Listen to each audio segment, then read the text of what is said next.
Hi, Savannah. How are you? I'm great. How are you? I'm doing well. Thank you so much for coming on the Intentional Intern podcast today. I am so excited. You guys have no idea to have this super special guest on our show.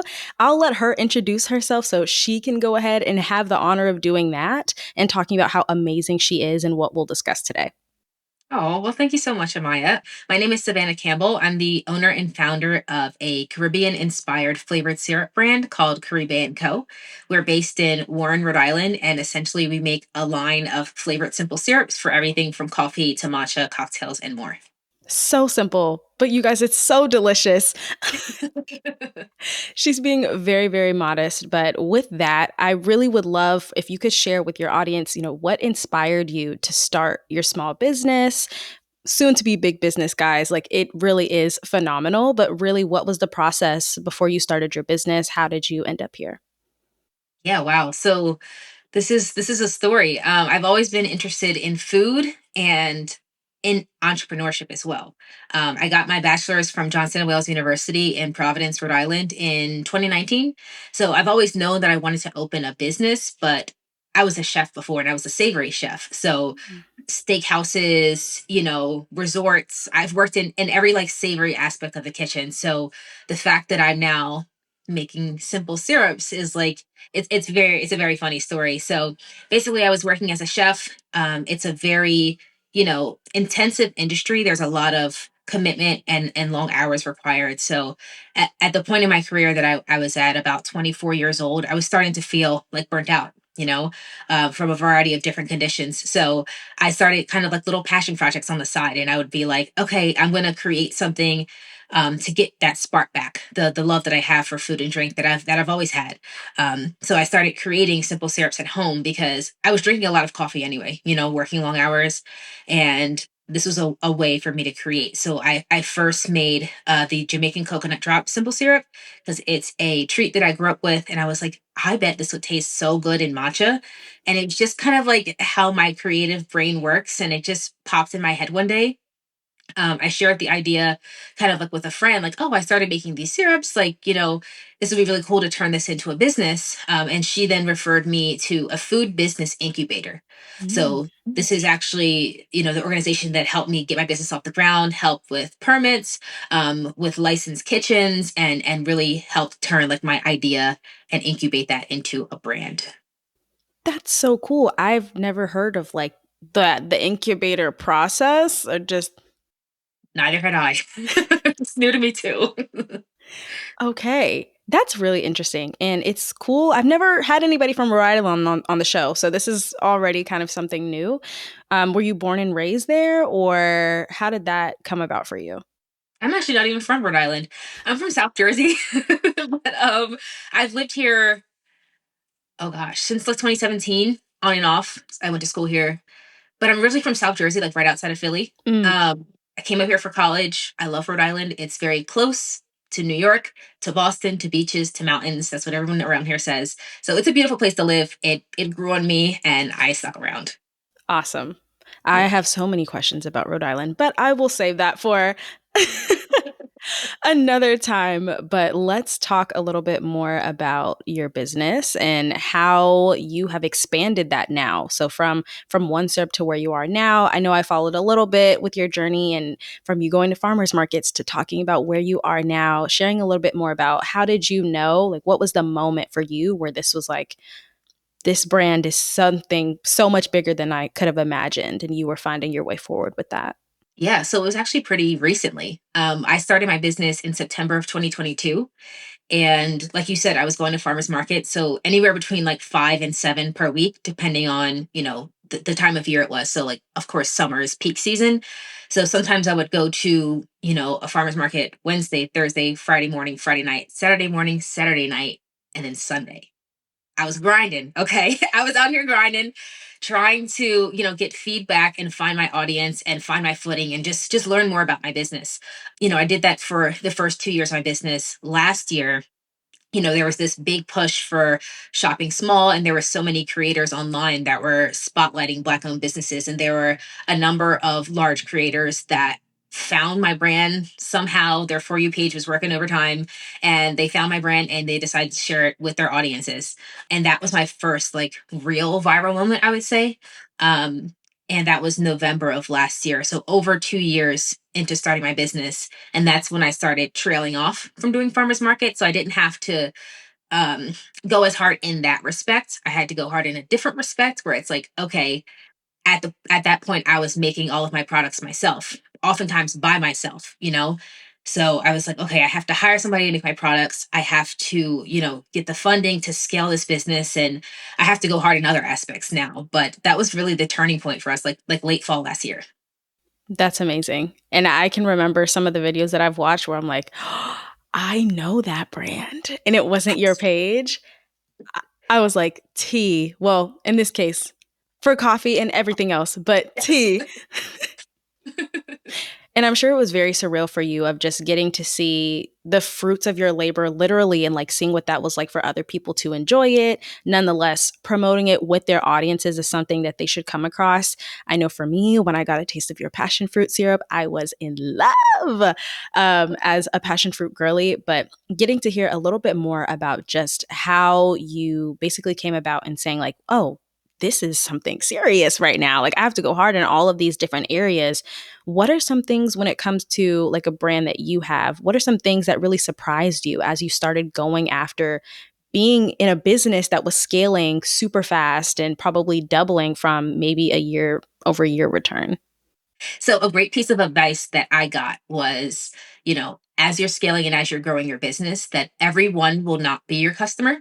And oftentimes, when you're kind of like projected onto this stage and you have a viral moment, you get inundated with feedback and with comments, and it's almost like natural human instinct to be like, okay, well, this person said this. I want to change this to please this person, and it's like that person might just not be your person. So that was something that I've really had to work overtime and learn and really accept that everyone will not like your products, and you can't please everyone. It's all about balancing, you know, what you want for your business and your vision for your business with the feedback of your customers. But the key word is balance. Mm. Um, that was something I had to learn. I've had to learn more about numbers and financials in this year than I ever have before. And like I, you know, had to do financial projections for like my what is it, like my senior capstone class in college and everything like that.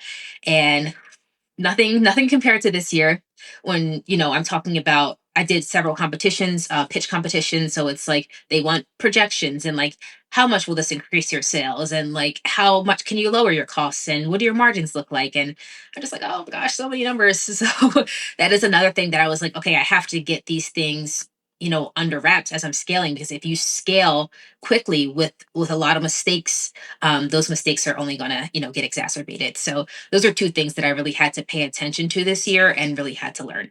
Yeah. I'm not a numbers girly either. So once you started saying financials, I was like, oh, You got to know it. It's a painful part, but you got to know it. I completely understand. I'm sure that probably was a lot for you in the moment, especially of just finding all this stuff again while you're at scale. I'm kind of curious about your pitch competitions and talking about that, of just your experience doing that as someone who's building a business. What is like a typical pitch competition like? What do you have to prepare beyond? I know you talked about financial projections, but is there any type of like mental preparedness that you have to do for these things as well and going into them? Oh, definitely. So I would say I've done a lot of competitions, and I've lost a lot of competitions. I've won a couple, which I'm very grateful for. But every competition has its own kind of like rubric and metrics. So you know, you definitely have to have a level of professionalism. You have to know your numbers. That is like key, especially with food businesses. You're already dealing with like relatively slim margins, so you definitely have to know your numbers. Make sure that you're growing a profitable business. That's what, you know, most people want to see. I would say that judges most times also want to see that you have a mission and you have a clear vision for your brand. So it's not just, you know, you need more than just a backstory. You need a way to connect to customers. You need a way to, you know, how are you going to sell this and turn this, you know, passion that you have into a brand story that you can market to people? And how does that translate in terms of sales? So there's a lot of preparation involved. Each one I've done has been slightly different, But it's getting your mind ready also to stand in front of a bunch of people and talk about like sometimes a little bit more intimate details of your business, while also trying not to like, you know, faint under the pressure of all these people like staring at you and everything. So it's a lot of like mental preparation and then like knowing the back end of your business better than anyone. Yeah, like little mini Shark Tanks. Ooh. Yes. Yes, exactly. I can only imagine, but even in the way that you are describing it right now, I would feel, especially as an investor of some sort or as a judge, that I would be like, I would want to invest in this brand. Yes, like give me this. And just talking about it, which I think is so cool. And I appreciate you also kind of talking about like the mental preparation that has to be done and really sharing something. And for most people, like this is your baby, and like you are opening yourself up for like not only for your baby to be celebrated, but also for it to be criticized in some ways as well, and what can be done better. So I can only imagine. I do feel like the mental preparation and the mental like strength is half of the battle of owning a business, because like I was saying, you're inundated with feedback. Sometimes it's negative, sometimes it's positive.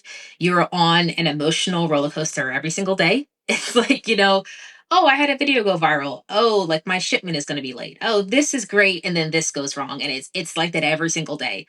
So it's really like strengthening your mind and your spirit and having great support system around you is I feel like half of the battle of owning a business, really. Yeah, I can only imagine also the discipline that's required there too, of like, it's not a typical 9 to 5. This is very heavily reliant on you. And then if something is not done on time, not only will you hear about it, but social media will also hear about it. Ooh. Um, Yes, it's you know, I think what attracts people to entrepreneurship is I'm going to be my own boss. I don't have to work when I don't want to. I can do whatever I want whenever I want.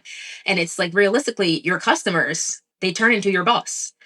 So, you know, they want their orders in a certain amount of time. They expect a certain quality with the product. They expect a certain turnaround time when it comes to customer service. So you do have a boss if you want to have customers.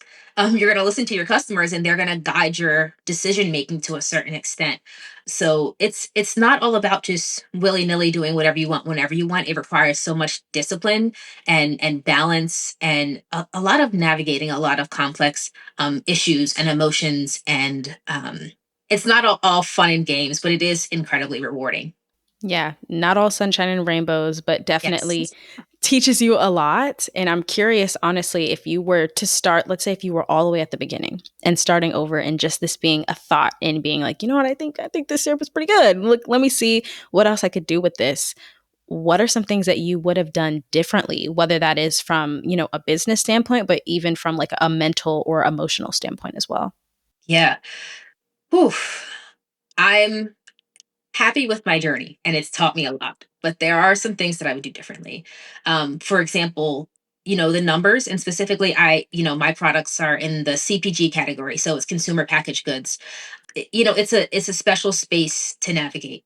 So I would learn more about that industry. I really was under the impression that because I came from a food background as a chef that translated to the CPG world. Nope, it does not. They're very different worlds, even though they're both, you know, consumables. So I would say learning more about the CPG industry, whether that's, you know, a podcast, or it's you know, finding a networking group or getting a business advisor. These are like some of the things that I would do to learn more about my industry specifically. And then more on the business advising. There are so many programs, at least locally, we're very fortunate, you know, with our small business community here, that offer a free, you know, kind of business advising. So I would talk to someone about my plans and what I see for the future of my business to have more of a clear pathway when I was starting, because there was a lot of figuring it out along the way, which you can't escape when you're running a business. But I think some of it I could have jumped over a couple a couple hurdles, you know, with some advising. So I would definitely do that differently. I would also set up myself different financially. So I started the business. I consider myself very fortunate. I started with $10,000 that I saved myself, and in the consumer packaged goods world, that is not a lot of money. That could be, two production runs, and then you're out of cash, So I would definitely prepare myself financially better, maybe spend the money different. And that kind of loops in with the business advising as well, because you don't know until you know. So those are some things I would avoid. Yeah, I can only imagine. I remember when I first started college, and when I first started, particularly graduate school, I had like $10,000 saved, and then I had to move into my first apartment, and then I was paying for tuition, and then I was doing everything else. And I was like, mm, this account is looking kind of slim. It's like it's such a crazy thing to say that $10,000 is not a lot of money, because I feel like when we're young, it's like, oh my god, you can do so many things with that, and it's like that's not even a full year of tuition. That's first, last, and security for certain apartments. Like it goes so fast. It So goes so quick. And then to you to be able to utilize that for a business, I mean, that's phenomenal, truly. And just getting to see how you've flourished from that space. And I appreciate you also just being so honest and candid about what you would do differently while still being super humble and grateful about your journey. I think that's just amazing. Taking all of those opportunities of, we slammed into the hurdle a little bit, but if I were to do it again, I would do this differently. So that way you could kind of avoid some of those pitfalls. I think is really really cool. I definitely admire your journey as a business owner, and really also being super transparent with your community, where you do share more highlights about your journey, what you do, as well as talking about your business and seeing how that goes as well as you're scaling. One creative and fun question after all of these reflective moments is talking a little bit more about your syrups and your business, and talking about maybe the creation process when you're thinking about what's a new syrup that I'm going to add to the line, especially as, a food business in the CPG space. What does that like look like when you're creating? Are you looking at market research of like what people would enjoy? Are you going off of just your tastes as a chef and thinking about these are some flavors that are on my mind lately? I would love to have a peek into basically Savannah's workshop of space and how you start to create those. yeah. So this is the most fun aspect of the business. Well, one of the most fun aspects, I have to say, because coming from my background, I love creating. That was one of my favorite things as a chef, was getting to create something new from scratch and see people's reaction to it. So I consider a few things. This year we launched our first kind of like seasonal syrup program. So we did 3 seasonal flavors for summer, and then we have 2 for the fall and winter. So that had a lot to do with seasonality and how people's taste buds change during the season. So, in the summer, lighter flavors, more fruit forward flavors. And in the winter, you have more like warm spice, the cinnamon, the nutmeg, those flavors like that. So, a couple of the things that I consider when I'm developing new flavors, or when I was developing my core flavors as well, is, key flavors and ingredients in the region, how consumers' taste buds change throughout the year and around the time when I'm going to, release these new flavors. And then also customer consideration and feedback. I think that's really important in my business journey now, where I kind of have a little bit of flexibility, where if I'm getting like inundated with like a lot of people during the summer were like, please, I'm begging you to do a coquito syrup. And I did a coquito syrup. I mean, it's perfect for the holiday season. It is like there are so many different types of rum creams around the Caribbean, whether it's like pancha creme, or it's coquito cremas in Haiti. There are so many different types of rum creams that I wanted to highlight one, and I feel like coquito is kind of one of the most well known ones. So that was my thought process there: customer feedback, key ingredients, and yeah. That's really cool. And thinking about just how people's taste buds change over the time period essentially in the season, I think that's really really interesting. I think one thing my anthropologist brain is kicking in. I commonly think about like I wonder for people who are in Australia when like our winter is their summer, if like their buds kind of change a little bit, and so maybe they go back to like one of your core flavors that are more, I guess, in the summer space, while we're here in like we want the roots, we want the sweet potatoes, we want the spices, everything kind of like marrying together in that way. So that's something super interesting, and I appreciate you giving more background on what that's like for you. I'm very curious also with another fun question of just if you could create any syrups in the world. I'll give you like three syrups. If you could get three syrups, and you didn't have to worry about any feedback, purely just thinking about what's interesting you right now as you're navigating the business space, what are the three syrups that you would create and just test out for yourself? Okay, the first one that came to mind is rum raisin. Okay, I feel like it could be polarizing, you know, um, but rum raisin ice cream, like a little notes of vanilla, maybe a little bit of cinnamon in there, like that would make a fantastic coffee and matcha syrup. Other flavors, I would love to do a soursop flavor. Mm. But I would love to do a soursop flavor. That's all I'll say. I think that some more research has to be done about whether or not that could be done well. But I think that would be so refreshing and delicious for summer. And then last, hmm, I would definitely like to mess around with some different types of chilies for like a more complex like a spicy syrup with a different flavor profile. So our habanero is like fruity, sweet and spicy, but so many different chilies have different characters. Like you have like smoky and you have, more just like punching you with heat. So I would love to mess around with a different type of spicy syrup, maybe like spicy with citrus or something like that. Because I love a spicy. I'm getting into the spicy margarita situation. So I'm really starting to appreciate, spicy drinks a little bit more. So I would love to do that. Mm. Those are interesting. I think definitely about the soursop one. It is such a creamy fruit, and I've learned over like the past year or so with my family and I trying soursop that it's like we all like it differently. Where my dad like he'll like it as like soursop bitters, I will take it more so as like in a popsicle type situation. But just getting acquired to it, and as you were talking about the rum raise, I love how you're like, "Hey, hear me out before Really. you're like, don't jump me," but I think that would be interesting as well as just the chilies. The first thing that came to my mind, and I have no idea why, but like also chilies and the profiles of when it comes to different herbs, like mint. Honestly, I don't know where it came from. I think it might have been from a dinner that I went to where we were talking about like lamb and chimichurri, and someone said, "Have you ever had lamb with mint?" And I was like, "Huh." Um, It's a great combination. I've never had it, so I think that that'll be something interesting as well. I love how all of your flavors were just completely different. Yeah, I know. Like it's my mind is all over the place. I'm always, like I said, in that creative mode, but like an herbaceous, I could see that. Like mint for sure. Like people do peppermint, but like more of a fresh spearmint type of flavor profile. That would also be great. Or like basil, like a little bit floral, a little bit Mhm. herbaceous. I like your idea. I like that idea. Yeah. I love a good basil drink. Oh my goodness.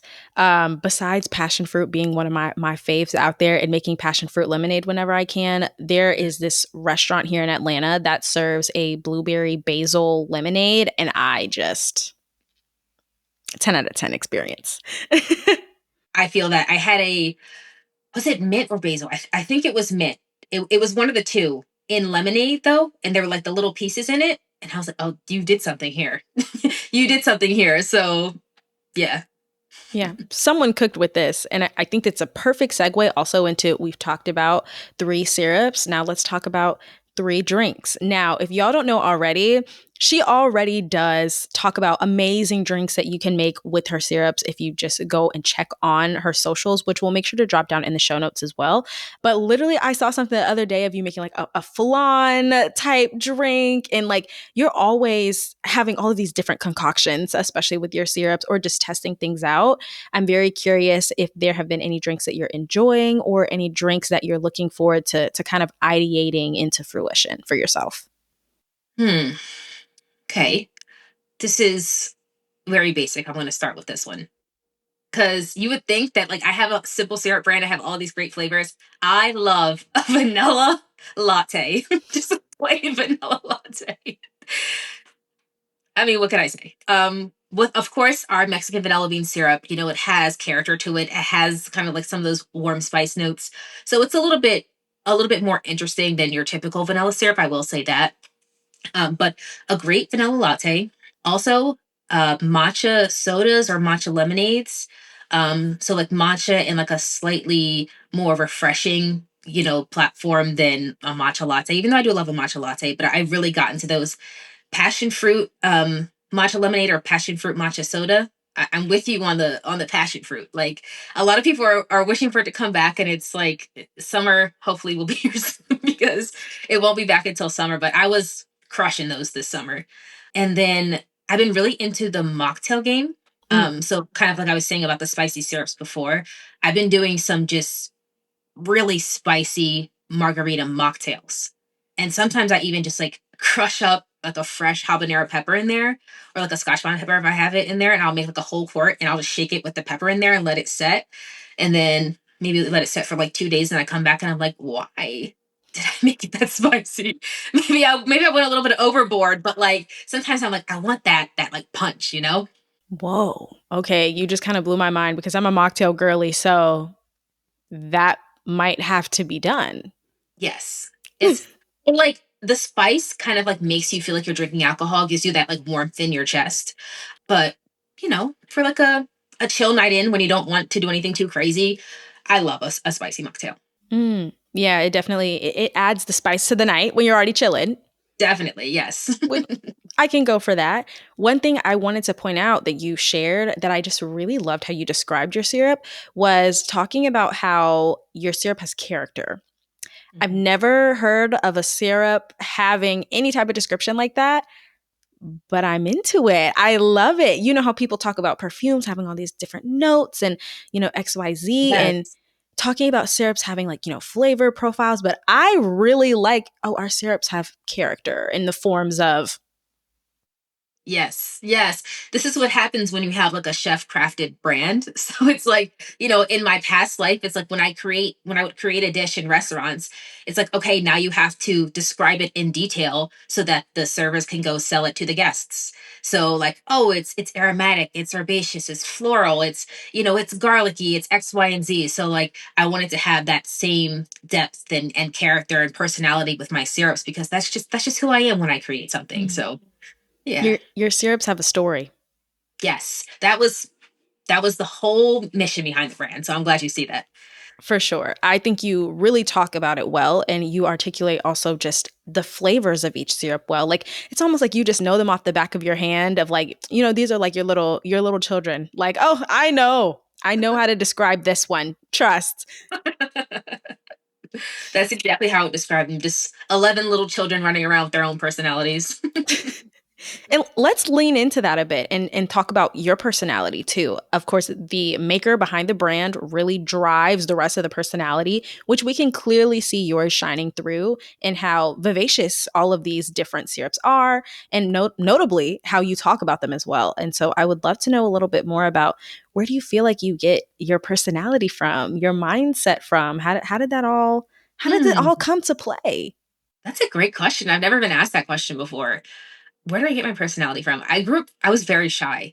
And I feel like that still comes across, maybe not online, but definitely when I meet new people in person. Sometimes I would go to school and I would say, like, I could count the amount of words that I would say, like, on one hand, silent, just so afraid of just existing. This was like, I was like 8 or 9 years old. I was very shy though.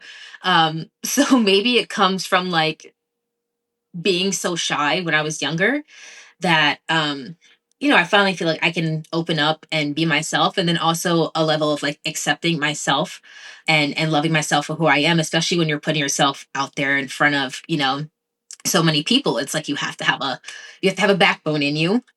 So I feel like that's kind of been like my journey, and that's developed me into who I am today. I also come from like a family that like loves to laugh, and I don't know, I love to laugh as well. And I've come out of my shell a little bit, but I would say like selectively introverted, but I have passion, and I feel like that's what shines through with my business for sure.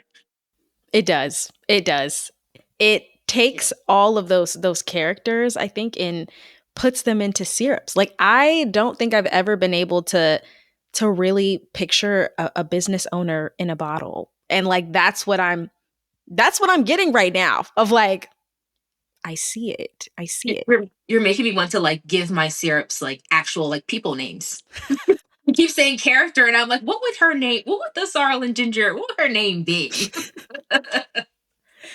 Hey, I mean you've done all the work for me to even have this experience of being able to connect the dots in those ways. And I don't think I could say that about many brands where I'm like, duh, I can see it. Like it's very clear of not only the passion behind it, but also the personality behind it and picturing that even in the syrups. And I think that's something very unique to be able to curate that kind of connection for your consumers. So I really want to say hats off to you for that.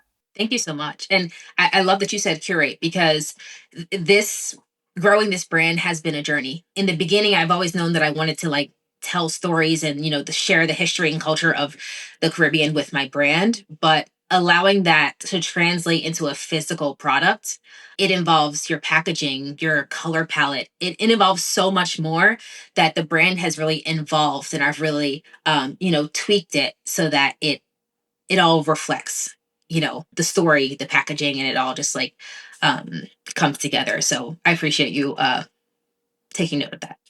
Of course. I mean, you've really done it to what I can see as a consumer in a very flawless way that you don't see many people, popping out of the gate with a brand that immediately makes you feel like you've been transported somewhere. And it doesn't have to be a location. It makes people feel like it's something memorable, something that either they want to experience or they get a little bit nostalgic in experiencing. And so I saw this earlier today, actually, of where someone was talking about how it's so cool that when you hear like a name or a location, people automatically are drawn somewhere. And I think your syrups allow people to kind of stretch their imagination. Even if they haven't been there, they can feel themselves in that environment. Or if they have been somewhere where this reminds them of, they go back to those fond moments. And so I mean it when it's like a multi-layered experience that you would never think you would get in a drink. But like, I think you really have something special here. It's so simple, no pun intended, because we make simple syrups. But like the fact that food and drink connect us to each other and they help us build community, it is very simple, but it's very, very powerful. And the fact that I'm very big on nostalgia, and that is one of the driving factors behind the feel that I want my brand to have. But also, it's like whether you're reviving, old traditions from your childhood or you're creating new traditions. That's what I like to say. It's like these flavors could be for either one of those scenarios. Yeah, 100%. Speaking on the coupling of food and drink, which I absolutely agree with, I'm curious to know what type of foods, like what are your favorites? I mean, let's go back to the little bit of the chef back. Food is food. Listen, I love to eat. Okay, cooking, eating, like this is up my alley. So, oh gosh, so my favorite foods to eat or to cook. Either way, we have time for both. Okay, so one of my like favorite comfort meals, cook it, eat it, whatever, is curry chicken, Mm. white rice, the fried plantain, and cabbage. Okay, classic Jamaican meal. I love it. Um, let's see what else. I love sushi. Salmon and avocado roll. I could eat that every day. I'm a huge foodie. I was recently in Chicago and we went to a Korean steakhouse. So they like grilled the meats in front of you, and then you had like a lettuce wrap and different like sauces and condiments on the side. One of the best meals I've ever had in my life. So I really haven't met a cuisine or a food that I don't like, Mm. except for mayonnaise. I don't like mayonnaise. But besides that, I haven't really met a food that I don't like. I'm a true foodie through and through. I don't like mayonnaise either, girl. Thank you. Thank you so much. Thank you so much. I Y- don't get it. Yeah, you are seen. I completely understand. And also with like any type of Korean food for me, Korean cuisine, especially like Korean barbecue, I'm there. So good. I'm So good. See, you get it. And I have my best friend, he's Jamaican. And so when you started describing the meal, I was like, I can see it in my brain already. Just having him near me where he's like, oh, I could go for it. And I'm like, you don't even got to tell me the meal. I already know. It's a classic for a reason. I can see that. I mean, it's delicious. So I'm not complaining. Hmm. Hmm. Wow. I feel like we have gone on like this roller coaster, this wonderful, wonderfully tasting roller coaster, if you will, around like just food and drinks and how it connects us. And most importantly, for you, how you are connecting and creating a broader community of consumers who truly enjoy the culinary experience that you give us on a day to day, just through having your business in a bottle, which I think is insane. And also you just sharing openly about like, hi, my name is Savannah. This is my business, and this is what I'm going through right now. And talking about that transparently too and sharing that, I think I truly see you as an inspiration because you do really show people where the highs are, but then also letting people know, hey, it's not sweet all the time, but really also showing how do you get through that as well. Like you are a huge problem solver. You have some of the greatest discipline and determination that I've ever seen. I remember seeing one of your videos about like, oh, the shipper didn't come. Well, we're gonna get an Uber XXL and we're gonna make it happen. I was like, huh? You gotta do what you gotta do. But you ate that though, of like really the discipline of a business owner and seeing how you're doing this. And it's the end of year 3, basically, or in that range, and just seeing how well you've been able to just share your business, but most importantly, just share the story of all of that coming together, whether that's through your syrups, through your drinks, through the recipes that you create. I also know that you've been talking about a recipe book and you recently shared your first ever recipe book when you were younger. Like, let's get into the story of how did you decide going now into your business, thinking about, oh, I want to create a recipe book now? Yeah. So definitely I got feedback from, a lot of people in my life that was like, this would be a great thing for you to pursue for your business. It just makes sense. You have these syrups, you post recipes online, you have recipe suggestions on the bottle. It's like, okay, let's get this printed out and make it something that people want to have on their coffee or cocktail bar at home. So the process started earlier this year, and we're wrapping up to release it in December. So, it's a lengthy process, and I wanted to again do more of that storytelling. So it gave me also a platform and a space to go more in depth about the history of the flavors, the history of rum distillation in the Caribbean, the history of, why do we drink sorrel? Why do we, eat the things that we eat and have the traditions that we have?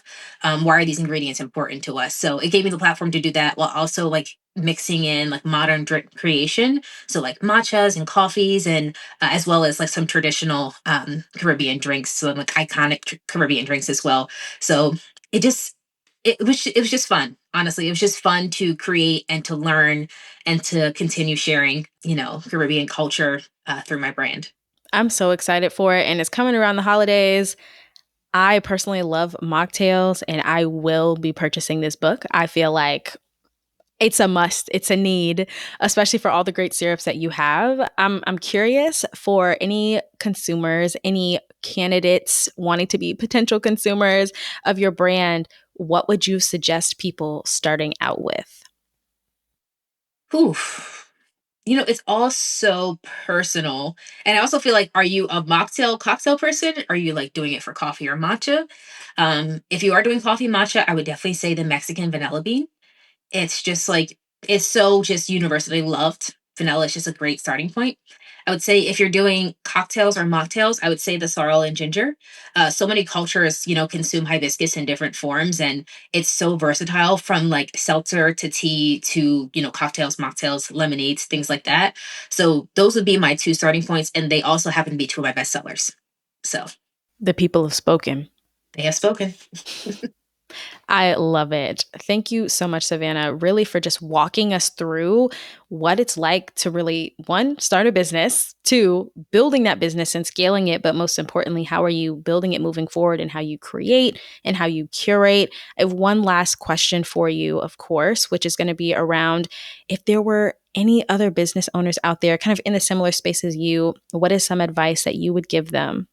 Yeah. So I would say owning a business is it's taxing. It there's those ups and downs, and I would say the best way to kind of like get through that is to have a clear vision and goal for your future. Balance that with the feedback of your customers. Understand that people they relate more to a person than they do to a brand. So that's why I feel like showing up as my authentic self and sharing both the highs and the lows of my business is something that is helping my brand. So I would say continue to share, put yourself out there, and stay focused on your long term goals.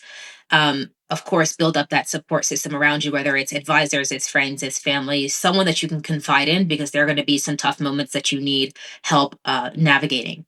So that would be my best advice. Period. Y'all heard her.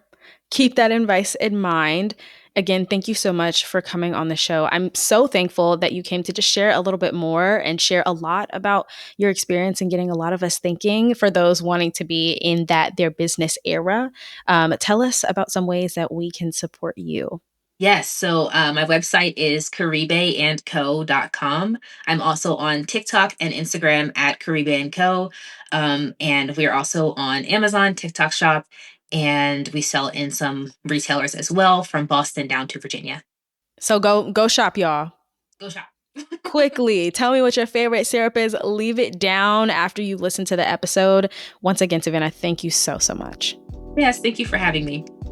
That's a wrap for today's episode of the Intentional Intern podcast. We hope you're leaving with fresh insights and a boost of motivation to take on your career journey. If you enjoyed this episode, don't forget to follow, leave a review, and share it with your network. Connect with us on LinkedIn and Instagram and let us know your thoughts. Your feedback fuels our next great episode. Until next time, stay intentional, keep growing, and keep shining bright.